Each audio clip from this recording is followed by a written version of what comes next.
professor's back. Now, this is what you've all been waiting for. The Khabib Nurmagomedov versus Dustin Poirier breakdown prediction slash what can Poirier do to stop the takedown. Now, before I get into the video, Mike Brown said something very disturbing in one of the recent UFC embeddeds. He said, Khabib, he said this to Poirier's trainer, he said, Khabib hasn't taken any shots in the open in quite a while. But if you go back and you watch that Conor McGregor fight, that's the first thing that Khabib does. He takes a low shot on the hip and looks to hit that single leg. So first of all, stick around because I got another third technique that you're going to want to see. How to escape when a guy figure fours your legs, Khabib style, all right? But first thing we're going to do is we're going to work defending on a single leg. So if Khabib does decide against Poirier to take a shot on the hips and hit that single, head inside single, what do we do to defend it? And what did Conor McGregor do wrong? So let's say I have Ruben here. We come out, I'm Dustin Poirier, I'm in a southpaw stance. He comes out, Khabib, he takes a head inside shot, grabs the single, right? What's probably gonna happen is as he starts defending, I'm saying as Poirier starts defending, here and here, Khabib's gonna switch his head to the outside and try to drag the hip. Now this is what Conor did wrong. Conor went to go for the crackdown position, but he forgot to get Khabib's shoulder off of his thigh, off his hip. So as he sat out, Khabib got to his knee and was able to sit him out. Now luckily he was still able to scramble, but he was a half second too late. Okay, so what ended up happening is Khabib ended up hitting the hip and dropping him to the cage. Alright, so let's look at what Conor could have done, but more importantly what I suspect might happen in the Poirier fight. Poirier's in this position, he gets his head to the outside. Before he starts to drop to his knees, because he's going to drop to his knees, if you can see my left hand, I'm going to start to shift Khabib's shoulder off of my hip. So I'm going to push his head away and his shoulder and get his shoulder off of my hip. That gives me free range to work towards the crackdown position. From here I'm going to sit through, I'm going to lock my hands around my partner's crotch, and let's say he's going to drop to his knees, here and here, I have an angle on my partner. This is what Conor should have done. He's got his leg. And what he's got to do is get his left leg. And if Poirier ends up in this position, this is exactly what he's going to need to do. From here, I'm going to loop my foot over the calf and have a few options. I can keep the parallel ride with the one hook by going shallow on the hip, so he does a Peterson roll, posting on the mat, bumping my hips up, and working from this position. I don't know if it's a great idea to go throw the hooks in against Khabib. It may not be the best investment. He's a good scrambler. But just riding this position could be sufficient enough to at least escape and get to his feet. Okay, so let's look at that again. The bell rings. Poirier's trainer, Mike Brown, was wrong. He does take a shot right in the open. Hits the head inside single. Switches his head to the outside. What do I do? First thing, push the head, push the shoulder, get Khabib's shoulder off of your hip, crack down, right for the crotch. He sits me down, no problem. Perfectly what I want. I loop my foot around the calf, and now this is the kick. Can't go deep on the waist. I don't want to give him my wrist, especially with an MMA glove on where you can actually tie my wrist up. Actually, I believe Khabib was in this position in the Conor fight, where the guy, I think he was, Khabib was tying his wrist up pretty well. Lesson learned. Grab the hip, bump the hip, and that's his option. If he wants a limp arm, a limp arm. And in this position, we're working on ground and pound. We keep a shallow grip on the hip so that we can move the guy without giving him the potential to roll me where I can lose position.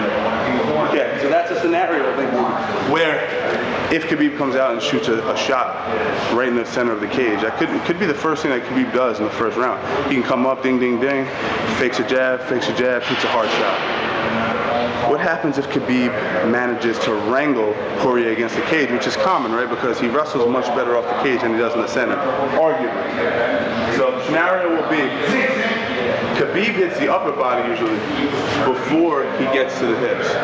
If he gets to the upper body and he gets a double underhooks position here and he splits my hips in the center here, what I'm going to want to do, and what a lot of guys do wrong, especially when the arms are high initially, is they start trying to fight the biceps and the elbows, but the arms are too high, it's too much control of my upper body. So what I'm going to do is I'm going to lean my head back, make sure my heels are pasted to the wall, and I'm going to start to push the forehead away, here and here. Now Khabib has a few options. He can disengage, in which case Poirier is in a position to fight, or What I suspect Khabib will do is he'll drop down.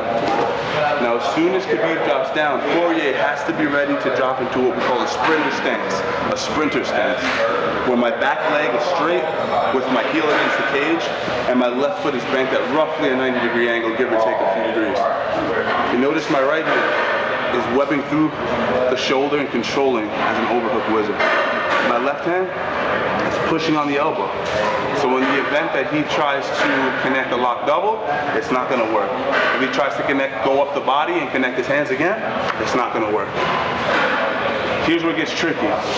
Pushing here can be detrimental if the guy's trying to pull your knee off the wall. Go ahead. Boom. Now he can lock his hands. See that? But you have to be able to go between the two push gripping sequences where I'm pushing and I'm gripping the hand. If he comes up to body lock me, I'm definitely pushing, right? If he starts to slide to my knee, I'm on his hand. See that? And that gives me the ability to start to escape positions and maybe wrestle. Poirier definitely shouldn't wrestle. Back up to the center. Let's do that one more time. So again, Khabib managed to get me against the wall. He has good double underhooks position. My head's going back. I'm getting that forehead pressure. He drops down. I go to a sprinter stance. I have a wizard. And in this case, if he goes to my knee, I'm going right on the hand. I'm grabbing his hand physically grabbing his hand and trying to pull it up. Now if he goes body lock, I switch to an elbow grip. He goes back to the knee, here and here. And somewhere in this chasm of movement up and down, I have to find the opportunity to escape. Here and here. Poirier coming out in the southpaw stance, getting his back to the center of the cage. Now if you stuck around, this is the bonus I was telling you about. If he puts you in a position where he laces his legs, we know he's looking for that Dagestan shackle, where he starts grabbing the wrist and locking you down, what we call the inside wrist rod. Conor gets right up to the cage. Let's see if he can get back up to his feet. This is one of the big questions. He's got his feet tied up well. Look. So this is what happens. The guy locks me in a position where he has both of my feet trapped. Now Khabib tends to do it somewhere near the ankles, rarely above the knee line. Knee line's always going to be preferable. You have more control of the hips. But in this event, like you saw in the Michael Johnson fight, he ends up in the ankle length position. What do I need? The number one thing I need is inside control, some sort of inside control. It can manifest as an underhook, here and here, or I can use that to maybe escape. Oftentimes that doesn't happen, right? Because what he does, because I have no hip mobility to follow my partner, if he postures up, he can easily draw his elbow back down to the center.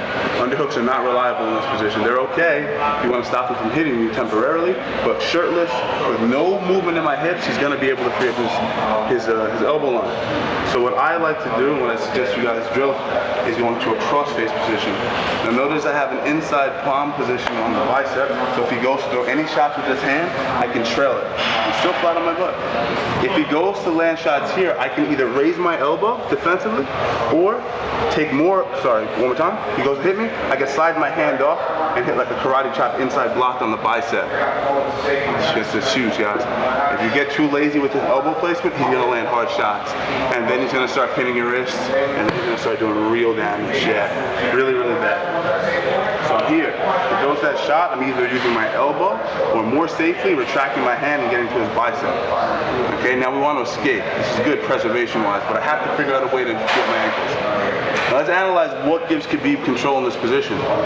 It's not the ankle lace that he has. Honestly, you can unlock your legs and just sit on my shins. And this is just as controlling. It's not the crossing of the feet, it's actually the hip pressure on my shins and ankles, and the fact that Ruben's hip bones are running parallel with the mat. So my only goal now is to create a disruption of that parallel line with the mat. If I can turn his hips in a slight angle, I'll be able to free up at least one of my legs. So let's analyze that. What I'm going to do is I'm going to go cross-face, and I'm going to go from a bicep grip to an end of the wrist grip, which is easy in MMA because they have 4 ounces of padding. So the meat of your fist should catch right on that padding. From here, I'm going to start to lean all of my body weight to one direction. Now, if you notice what happens when I do that, it's an unnatural angle. Let's go back again. Keep your feet crossed.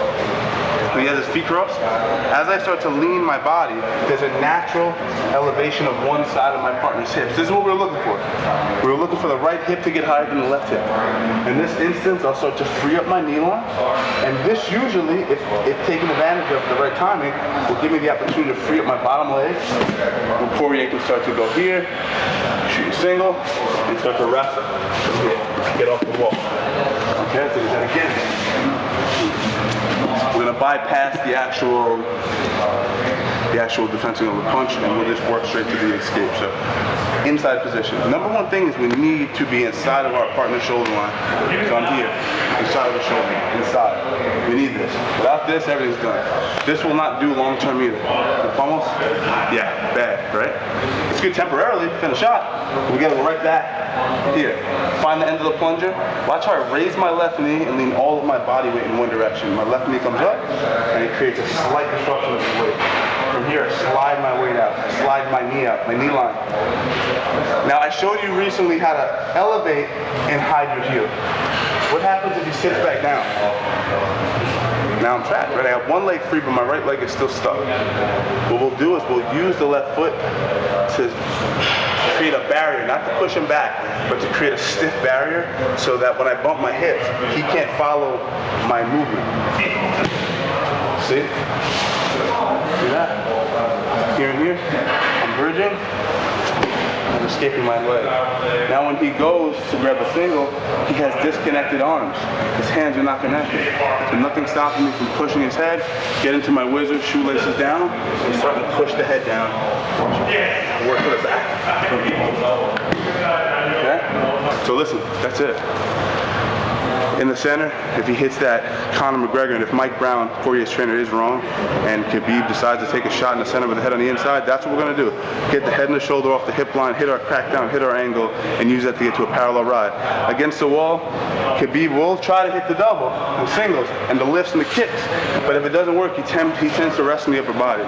We have to cross-face him with both hands, create enough space to prompt a lowering of the level. As soon as he does that, we go to a sprinter stance, wizard, fighting the bicep and the wrist.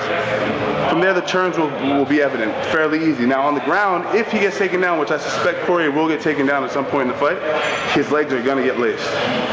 Probably around the ankles. If this happens, we know what to do. We need to get inside control, manage the distance, go back to our frames, offset the hips. Changing the angle of the hips will give us the freedom to free up our knee line, which is essentially a butterfly hook in jiu-jitsu, which will give us the freedom to free our bottom leg up and get us back up to safety. Make sure you guys subscribe, leave a comment. Now, who do I think is going to win this fight?